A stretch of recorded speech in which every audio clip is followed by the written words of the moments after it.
Hello humanoids, welcome to Halfling Hobbies. I'm Halfling Hannah, and today we are going to talk about monsters. Monsters are a huge part of any campaign, and especially the D&D lore as a whole. But today we're going to really focus on the foundations of monsters from a storytelling perspective, not just a rules-based perspective. We are going to look at what makes a monster, why monsters are so incredibly important, what are the different types of monsters so you can use a variety in your campaign, and finally how to use all of this information to make our campaigns even better. So, here we go.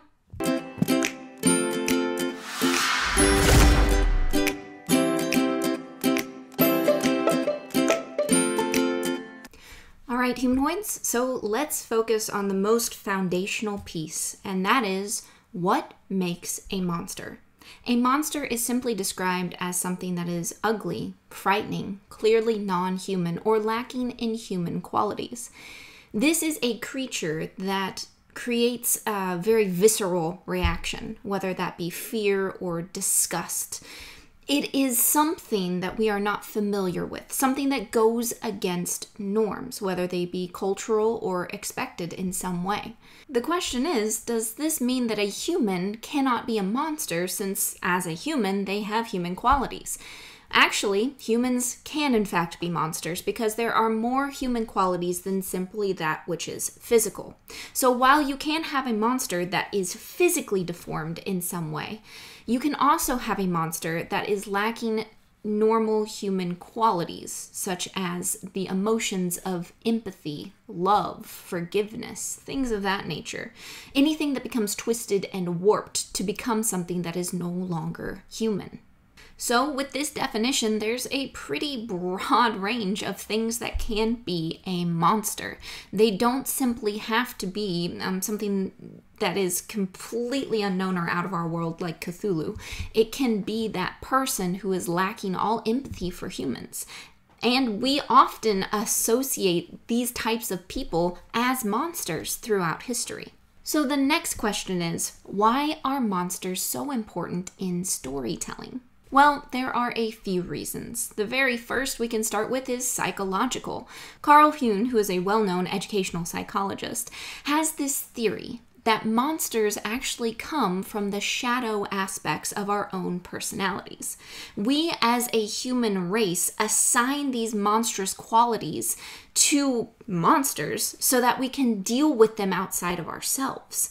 They are oftentimes the aspects of our personality that are culturally unacceptable, desires that we know that we should not have. Therefore, we put them onto monsters as like a scapegoat, something that we can deal with physically outside of ourselves, something that we can conquer, something that we can destroy, even though those aspects of our personality may never be fully destroyed. This shadow aspect is key in understanding the depth of humanity, and key, and very honestly frightening, in storytelling. If you have characters who are trying to hide something dark in their past, something they're trying to forget, using monsters that directly pull at that shadow aspect of themselves can be an excellent way to develop those characters, or simply be very frightening. The second reason why monsters are so incredibly important is this thing called a hero's journey. Joseph Campbell has this theory in literature that all heroes go through a hero's journey. It's a journey of self-discovery in which they have to face challenges in order to become the hero that the story needs. And a key aspect of this is monsters, because monsters challenge the hero to become the hero that they need to be, to prove themselves in some way. And this is incredibly important to the story. In fact, without monsters or without some kind of challenge for the hero to face, the hero never becomes a hero. And then 3, monsters serve as a counter-example as to what humans should be.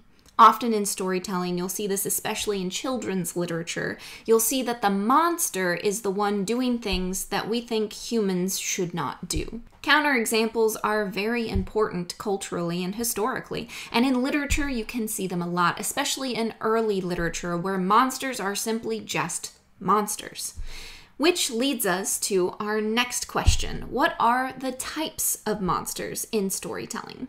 Well, in my opinion, as an English teacher and scholar, and feel free to disagree with this, if you have any to add to it, be sure to put them in the comments below, but I think that there are 5 main types of monsters in storytelling. The first is just a monster. This is very simply exactly what it sounds like. This is an evil creature or being that needs destroyed. And it is as simple as that. We see this in a lot of very early literature, especially folklore, that monsters are just monsters. They are evil and their only purpose is to be slain by the hero.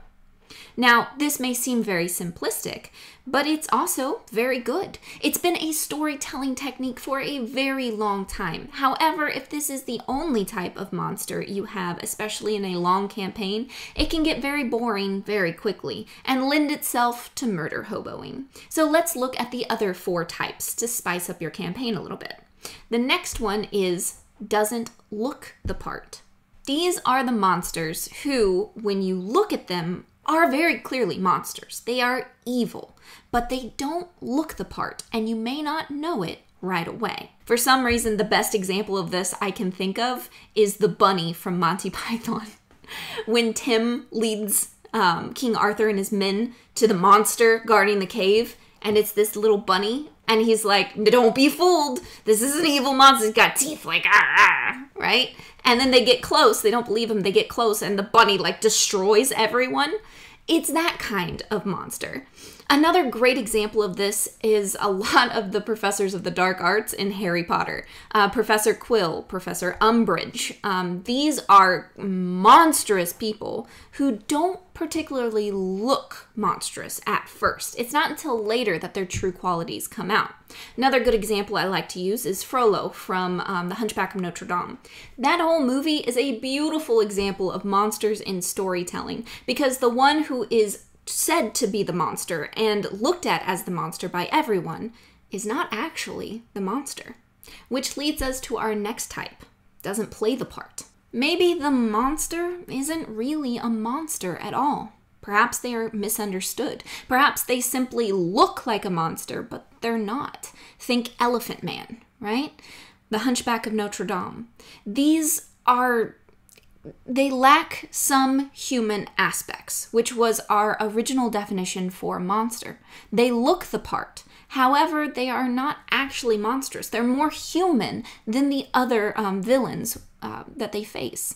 The Hunchback of Notre Dame has an introductory song that is one of my favorites of all time, where the jester is singing about who is the monster and who is the man. This is exactly this duality that plays between doesn't look the part and doesn't play the part. Oftentimes they are used together.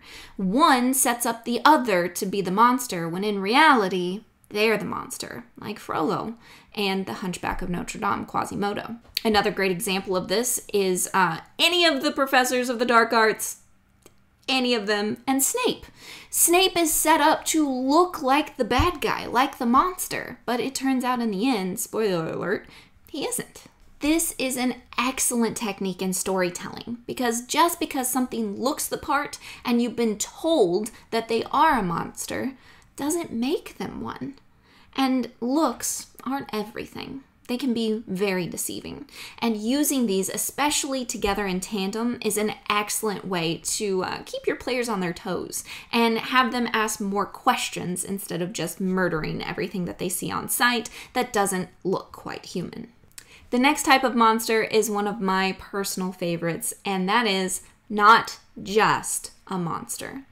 This is a monster that has a backstory, a reason for why they are the way that they are. And this reason can be very relatable, very understandable. You can understand where this monster is coming from, even though you don't agree with what they are doing.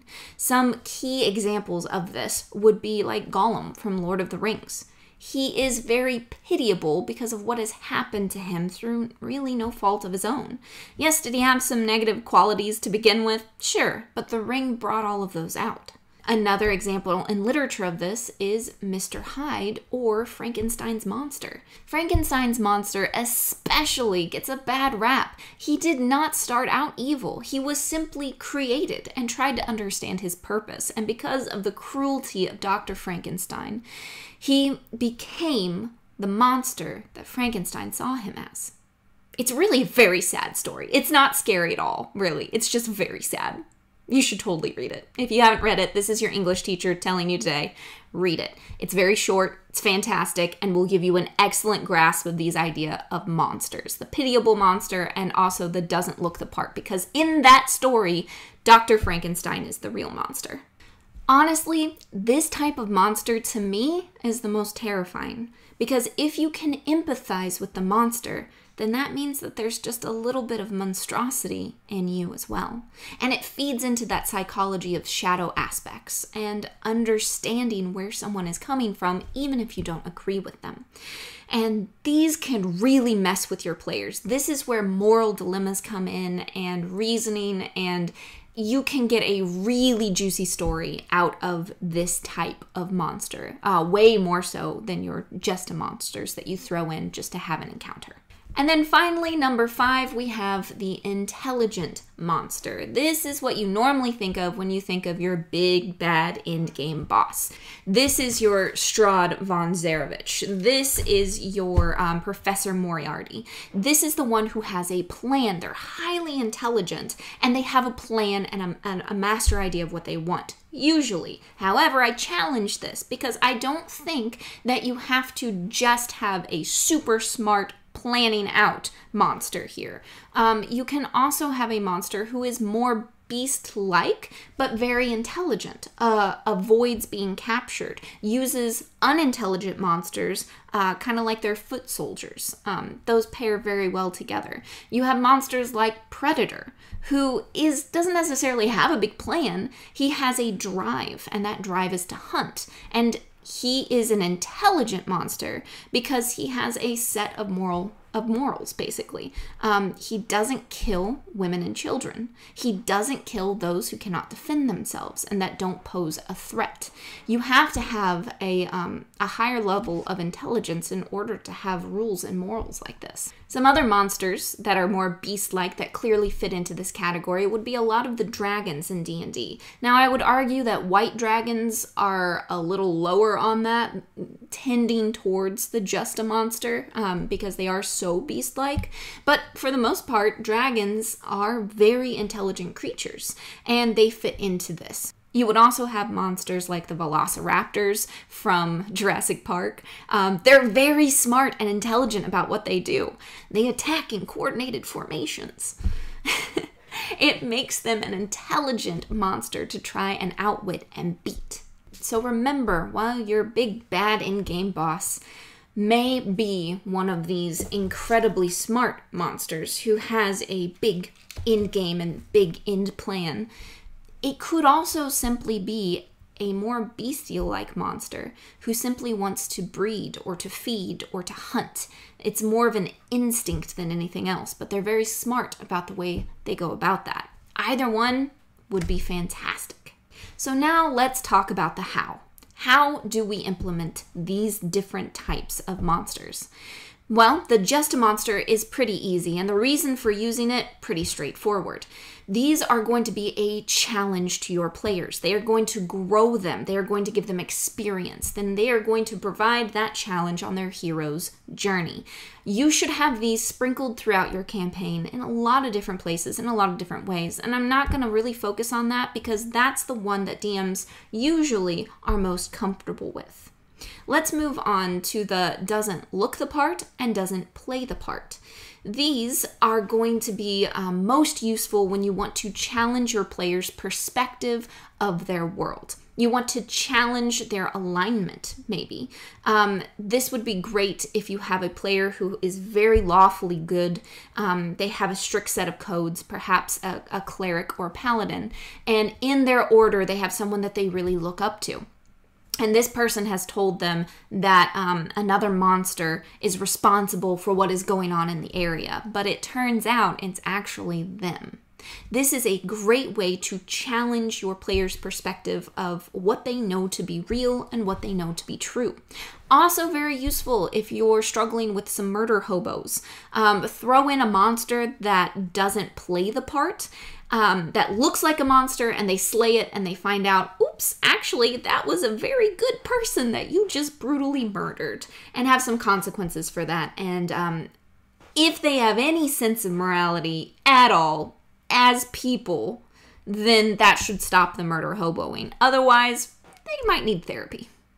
The next type, the not just a monster. This is something that you're going to want to sprinkle out throughout your campaign in a little smaller doses, because these are going to be very emotionally impactful. These I would tie to your players' backstories in some way. An excellent example of this actually comes from Curse of Strahd, where there's an NPC called Daru and his father. Daru was a villager who went to try and stop Strahd and take the castle many, many years ago. And Strahd wiped out everyone except Daru. He turned him into a vampire spawn and sent him back to his father. His father couldn't stand to kill his only son, so he locked him in the basement of the church, where he keeps him till this day. This is a great example of not just a monster. Yes, on the surface it looks like just another vampire spawn to be slain, but it is not, because of the clear emotional attachment that the father has to his son. These, like I said, are emotionally impactful, and you should use in the moments when you really want to drive home a point. Particularly the evilness of your villain, perhaps. This really drives home the horribleness of Strahd. So use those to really plant in your players' minds the seriousness of a situation. And then finally, your intelligent monster. Like I've kind of hinted at, these can be your in-game bosses, but you can also have a few of these scattered throughout as well, perhaps as a constant threat that keeps reappearing. No matter what, you want to be using a variety of monsters throughout your campaign in order to keep your players on their toes, to keep your story fresh and developing. All of these, used in different ways, are an excellent way to add more storytelling elements to your campaign. And in the end, we DMs are storytellers. That's what makes this game so much fun, and our job so much fun. So in the description down below, tell me what's your favorite type of monster to use. Had you thought through these foundations before? I bet some of these sounded pretty familiar, and as I talked about them, you were like, yeah, I get that. Because we see these in everyday world. We see them in movies and pop culture and literature. We just sometimes don't fully think through what they mean. So thinking through and looking at the foundations of monsters is a great way to get a new perspective on our campaign and start doing things with a purpose. Well, I certainly hope that this helps your campaign. And until next time, my friends, may your game have advantage. It's Halfling Hannah here, signing out. Big shout out to my incredible patrons. You guys are wonderful. You know how much you mean to me. Can't wait to play some incredible one-shots with you starting today, actually, which is great. So if you haven't yet joined those, make sure that you do. And if you are not a part of Patreon, these are patron exclusive one-shots, then make sure you join us on Patreon. Another shout out to our incredible partners with this channel. We've got Woodworks Gaming, who create these incredible DM and player vaults. Check those out over on Kickstarter right now. And of course, The Wanderer's Guide, who creates the wonderful maps that we use in our one-shots. Bye!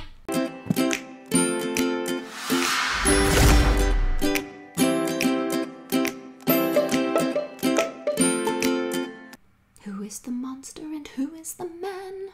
Sorry, it's still playing in my head. Nah.